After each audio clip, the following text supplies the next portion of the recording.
Hey guys, it's time for my Ring King review. This is episode number 9 that I'm reviewing, and the episode aired February the 25th of 2012.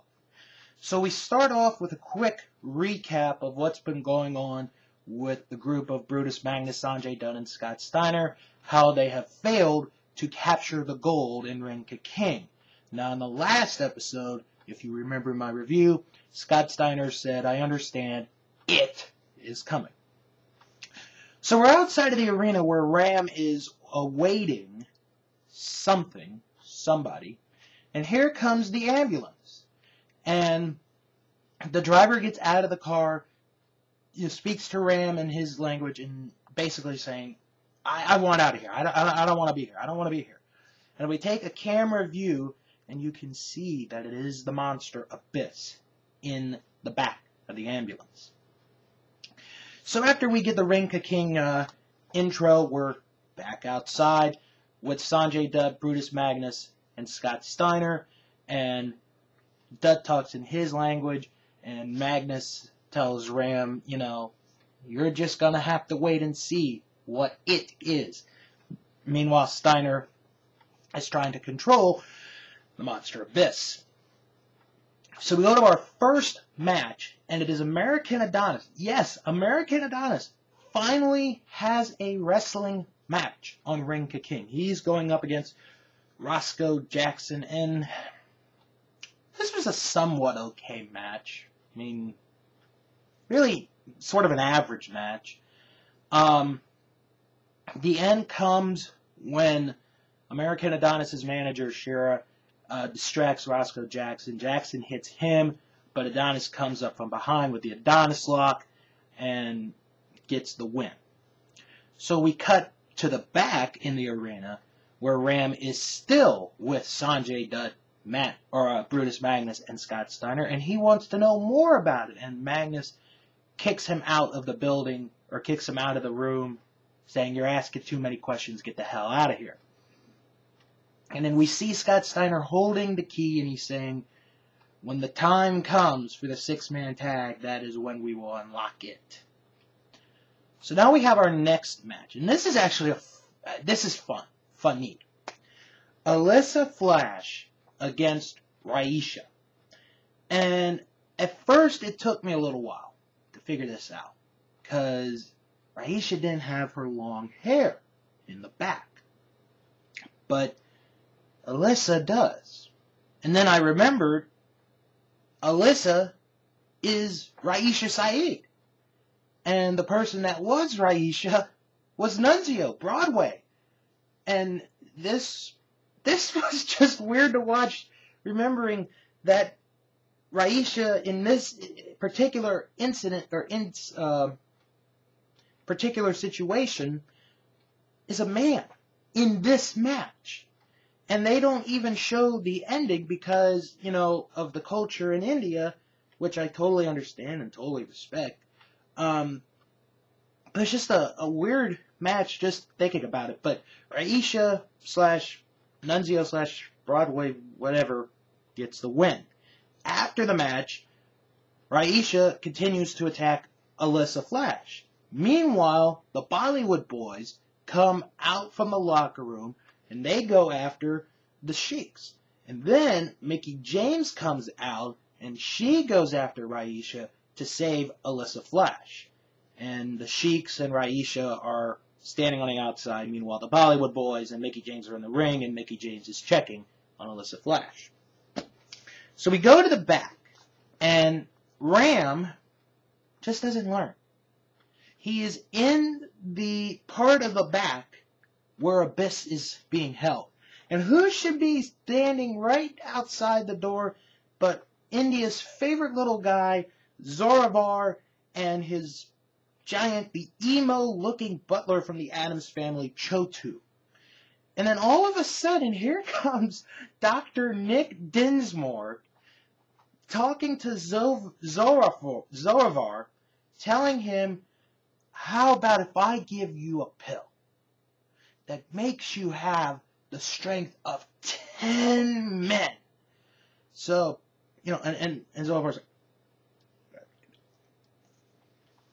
So, he gives him the pill, and Chochu's like, no, no, no, no. And Zovar's just telling her, shut up, I'm taking this. And Zovar takes the pill, and then he goes, and then we cut to a break. We come back, Jazzy LaHoria is in his office with Deadly Dana and a couple of security guards. And he's talking about how he's going to make an announcement very soon. So, gotta wonder what this announcement is. So now we cut to our tag team match, Hollywood and Broadway, against the debut of Romeo Rapta and Baroud. Now, I gotta say, I'm really glad that Baroud got a lot more offense in than the previous match when he was facing Jawala, because he didn't get anything in. I like the fact that they made Baroud look like, he's a wrestler. And Romeo Rapta's got a good look. I'm not going to lie. I mean, he doesn't have like a six-pack like a Scott Steiner or Val Venus or Rick Rude or any of those guys. But during the match, Zovar comes out to the ring, and he's only in his red underwear. And, they do the little comedy bit where he goes through the legs and, and it's real funny. It really is. So the end of the match comes where Baroud has the O'Connor roll on Hollywood, but then it gets reversed. Hollywood has the O'Connor roll, holds on to the ropes for the 3 count. Hollywood and Broadway finally get a win in a tag team match in Ring Ka King. But they did have to cheat. But I liked this match. It was an entertaining match. So we go to the back again. And we're not near Abyss this time. So we have Ram with Jazzy LaHoria and Rabhajan Singh. And Singh is saying that Jazzy has an announcement to make. And Jazzy LaHoria says that we will have a battle royal to determine the next #1 contender to the Ring Ka King heavyweight title. So, in the next episode of Ring Ka King, episode 10, which I will review sometime real soon, there is a 12-man battle royal to determine who is the next in line to face Matt Morgan for the Ring Ka King heavyweight title. So now we go to our featured match, a 6-man tag team match. Sanjay Dutt, Brutus Magnus, and Scott Steiner against Chavo Guerrero, Bulldog Hart, and Matt Morgan. And this was a good match. This was a good match. Now, before they, begin the match, they cut to the back and they're like, "Oh my God, it has been released," and it's just a great reaction the way that they do it. This was a really good match, and Scott Steiner, even before this match, some of the fans were just irritating him. And he was just going absolute crazy. He was trying to go into the crowd, but security had to pull him back. A couple of wrestlers had to pull him back, and some of the fans had to be held back. But this, I thought, was a good 6-man tag team match, and it really did tell a good story with all 6 men involved.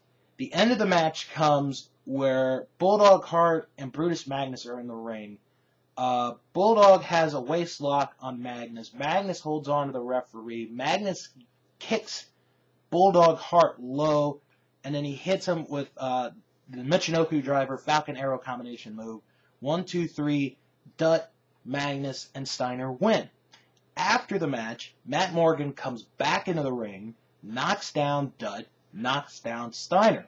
And then he's got Magnus, and he's about to give him a choke slam, when all of a sudden the lights go out and you hear a wolf howling, and it's so great. He's like, "Oh!" And then you just hear somebody yelling, and then the lights come back on. And they did this so well. It was like, okay, you see one side, the lights come back on. You see another side, the lights come back on. You see another side, the lights come back on. You see another side, lights come back on. And it's Abyss in the ring with Matt Morgan. And he just goes absolutely crazy on Morgan. And I loved how the announcers, it took them like a minute to finally say his name. They're like, "The Monster Abyss! Oh, there's a Monster Abyss!" And then he hits Chavo with the best looking black hole slam I'd ever seen in my life. I mean, Chavo took that like $1,000,000. And then Abyss hit Bulldog Hart with the black hole slam. And then after that, Abyss went outside the ring. He was going to try and go after some fans, but the fans ran away. And then Scott Steiner joins Abyss. Steiner breaks one of the barricades. He goes into the crowd. He chases the fans. And this is brilliant. This was fantastic. This was great. That is how you introduce a monster like that. And that's how Reign of King ends. I loved this episode. I really did. The ending was fantastic. I mean, the fact that, all this time, you've been setting up for Abyss to come. And then it happens. And then when he is out there, he goes crazy. He's a madman. And, Steiner, who's, insane in his world, is following him. And he goes into the crowd. And it's absolutely great. I loved this. This was the best thing I've seen so far in Reign of King, and it was just absolutely fantastic.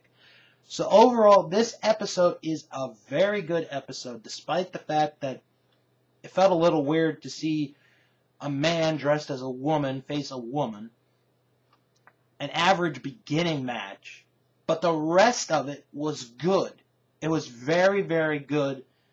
I think this actually may have had the most matches so far in Reign of King. They had 4 matches on the show, and I could be wrong, from the first 9.